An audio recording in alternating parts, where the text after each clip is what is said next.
Hay personas que siguen respirando, pero el mundo ya decidió que no existen. Ezequiel llevaba años sentado junto a una ventana, esperando una visita que nunca llegaba. Nadie lo llamaba. Nadie preguntaba por él. Nadie lo necesitaba. Y lo más duro no era la soledad, era la esperanza que todavía se negaba a morir. Porque cuando alguien sigue esperando, es porque aún no ha terminado. Y esta historia empieza justo ahí, cuando todos dejaron de mirar. Quédate hasta el final. La moraleja que aprenderás hoy tiene un precio incalculable. Durante años, en el extremo más silencioso de la ciudad, existió un hogar de ancianos al que casi nadie visitaba. No porque fuera un mal lugar, sino porque allí vivían personas que el tiempo había vuelto invisibles. Gente que alguna vez fue importante para alguien, pero que con los años dejó de ser prioridad. Entre todos ellos, había un hombre llamado Ezequiel. Ezequiel tenía 78 años, la espalda ligeramente encorvada y las manos marcadas por cicatrices antiguas. No eran cicatrices de guerra ni de accidentes espectaculares, sino marcas de una vida de trabajo constante. Manos que construyeron casas, cargaron sacos, arreglaron lo que otros rompían. Manos que nunca aprendieron a quedarse quietas, hasta que el mundo decidió que ya no las necesitaba. Nadie lo visitaba, nadie preguntaba por él, nadie decía su nombre en voz alta.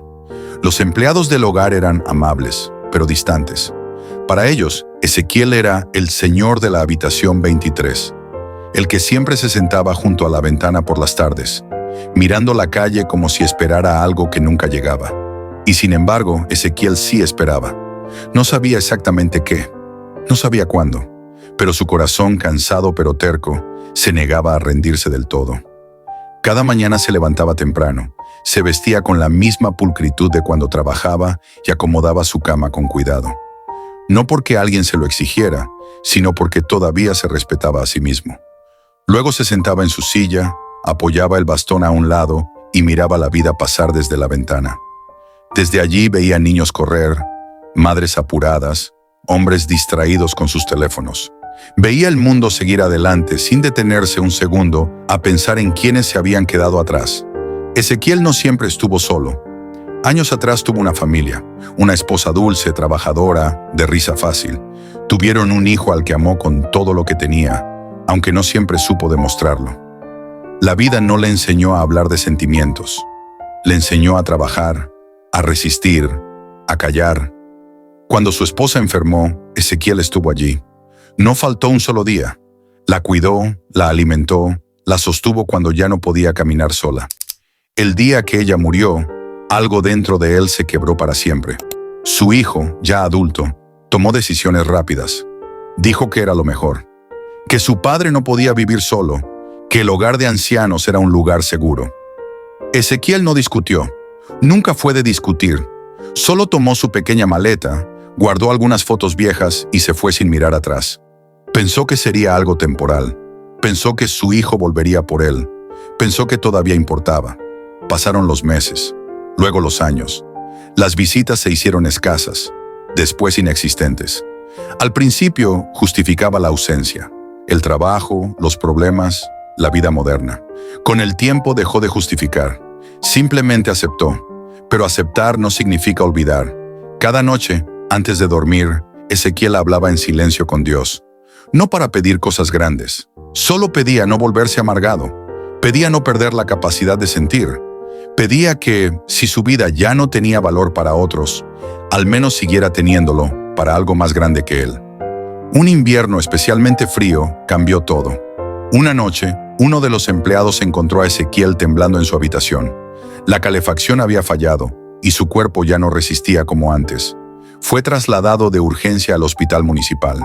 Allí, entre pasillos blancos y luces artificiales, Ezequiel volvió a sentirse invisible. Los médicos hablaban de él como si no estuviera presente. Nadie preguntó a quién llamar. Nadie, pensó. Y en cierto modo, era verdad.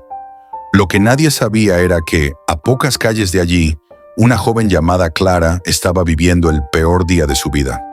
Clara tenía 27 años y trabajaba como asistente social. Había crecido sin conocer a su padre, y su madre murió cuando ella era adolescente. Aprendió a sobrevivir sola, pero nunca dejó de sentir ese vacío que no se explica con palabras. Ese día, Clara recibió una llamada que la dejó sin aire. El proyecto comunitario que había levantado con esfuerzo sería cerrado por falta de fondos. Años de trabajo, de ayudar a otros, de creer que podía cambiar algo. Todo parecía derrumbarse. Caminó sin rumbo hasta el hospital, un lugar que siempre la había conectado con su pasado. Se sentó en la sala de espera, intentando ordenar sus pensamientos, cuando escuchó a una enfermera decir en voz baja: «El anciano de la habitación 312, no hay ningún contacto familiar». Algo en esa frase la golpeó. Clara no sabía por qué, pero decidió acercarse. Tal vez porque ella también sabía lo que era estar sola cuando más se necesita a alguien. Entró a la habitación con timidez. Vio a Ezequiel acostado, frágil, pero con los ojos abiertos, mirando al techo. «Buenas tardes», dijo ella suavemente. Ezequiel giró la cabeza. No esperaba a nadie. «Buenas tardes», respondió, sorprendido. Clara no sabía qué decir. Improvisó. Soy trabajadora social. Solo quería saber cómo se siente».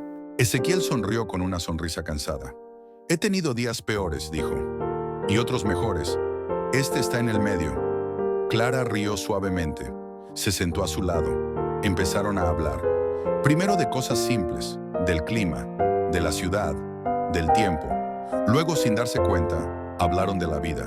Ezequiel le contó de su esposa, de su trabajo, de las cosas que nunca dijo cuando tuvo la oportunidad. Clara le habló de su madre, de crecer sola, de sentirse siempre como si le faltara una raíz. Algo profundo ocurrió en esa habitación. No fue magia, fue humanidad. Clara volvió al día siguiente, y al siguiente, no por obligación, sino porque sentía que debía hacerlo. Ezequiel empezó a esperar esas visitas como quien espera el amanecer. Cuando fue dado de alta, Clara se aseguró de que regresara al hogar de ancianos con mejores condiciones. Pero no se detuvo ahí. Empezó a visitarlo también allí. Le llevaba libros, le leía, lo escuchaba. Con el tiempo, Ezequiel dejó de mirar la calle esperando algo incierto. Empezó a mirar la puerta, sabiendo que alguien sí vendría. Un día, Clara le hizo una pregunta que nadie le había hecho en años. «Ezequiel, si pudiera volver atrás, ¿qué cambiaría?» Ezequiel pensó largo rato. Habría dicho más, «te quiero». Habría pedido perdón antes. Habría entendido que trabajar duro no siempre es lo mismo que amar bien. Clara guardó esas palabras como un tesoro. Meses después, cuando Ezequiel murió tranquilamente mientras dormía, no murió solo. Clara estaba allí, sosteniendo su mano, agradeciéndole por haberle enseñado que la familia no siempre es de sangre y que algunas personas llegan tarde, pero llegan. En su testamento, Ezequiel dejó lo poco que tenía para apoyar proyectos comunitarios. Clara usó ese legado para reabrir el centro que había perdido. Lo llamó la Casa de los Olvidados, un lugar donde nadie sería invisible. Porque a veces, la vida no te espera cuando eres joven y fuerte, pero sí te sorprende cuando crees que ya nadie lo hará. Y esta es la verdad que pocos entienden. Nunca es tarde para que tu historia toque otra vida. Nunca es tarde para importar. Nunca es tarde para que alguien te vea.